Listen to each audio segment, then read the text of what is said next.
سؤال مهم، ايه الفرق ما بين بالون المعدة، كبسولة المعدة، وما بين عملية التكميم؟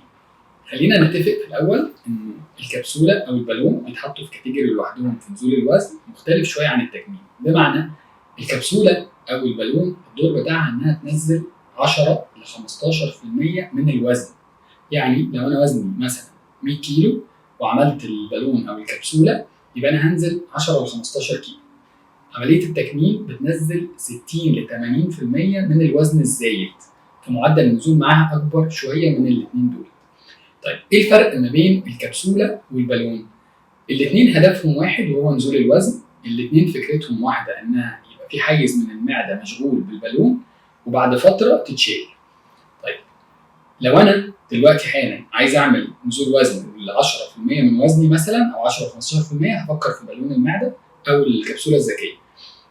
الكبسوله الذكيه بتركب من غير لا منظار ولا تخدير، هي اوفيس تكنيك انت بتركبها في العياده، كل اللي بتحتاجه كوبايه ميه او ازازه ميه تبلع بيها الكبسوله فتنزل جوه المعده وتتملي، وبعدين تشيل الخيط بتاعها اللي اتملت بيه.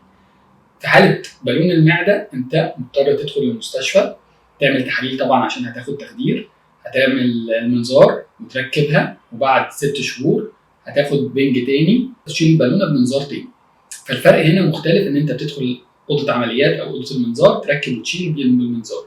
في كبسوله المعده انت مش محتاج تعمل كل الاجراء ده.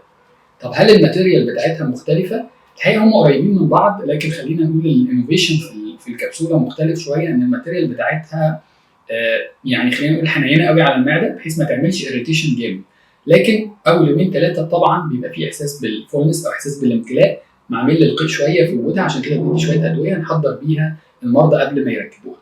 حاجه تانية مهمه خلينا نقول عليها، الفولو اب بتاع البالون او الكبسوله. الكبسوله نظام معمول بطريقه حديثه قوي، معمول لها ابلكيشن متوصل بالميزان اللي انت بتستلمه معاها، فتقدر عندنا كسوفت وير بيطلع القرايات بتاعتك، مجرد وقوفك على الميزان بيطلع لي القرايات عندي، فبتقدر تعمل تراكنج للبيشنت بتاعك وهو حتى في البيت، مجرد ما بيقف على الميزان بتاعه بيطلع لك شارت كده مطلع القرايات مثلا كل اسبوع، كل 3 ايام، كل 4 ايام، فتقدر لو في مشكله لقيته نزوله مش كويس او اي حاجه خالص تقدر تتواصل معاه وتقول له انا محتاجك تيجي زياره تغذيه او تيجي زياره متابعه. الموضوع ده مش موجود في بالون المعده، هتبقى مضطر ان انت تروح زيارات على فترات والكلام ده كله.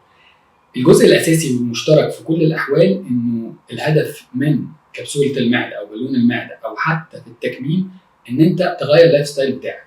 يعني ايه غير لايف ستايل؟ يعني اتعلم اكل ايه وامتى وازاي. طب انا مش عامل ده عشان كده يبقى هتتخن تاني. طب اعمل ده فتره قصدك 4 شهور 5 شهور وخلاص واكبر دماغي؟ لا، العادات والسلوكيات اللي هتتغير هتفضل معاك على طول. تعليم الاكل والشرب والطريقه دي كلها بياخد وقت شويه، لكن لو قدرت استمر عليه طول عمري بفضل محافظ على الوزن اللي نزل. لانه من المعروف طبعا عمليه التكميم عمليه دايما، هي انت صغرت المعده وفضلت صغيره على طول، ومع ذلك لازم تغيير العادات والسلوكيات فيها. انما في بالون المعده او في الكبسوله بعد 4 شهور بتدوب وتنزل الكبسوله، بعد 6 شهور او 10 شهور شلت بالونه المعده العاديه بقت المعده فاضيه. طب انا هقدر استمر ازاي وهتكبر لي معدتي ولا لا؟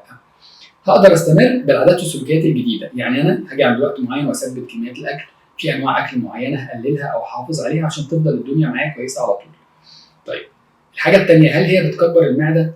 في عاده غلط عند كل الناس. انا دلوقتي حالا لو دي معدتي وانا ركبت سواء البالون او الكبسول في نص المعده، يبقى انا السبيس اللي عندي اللي انا باكل فيه النص اللي فاضي.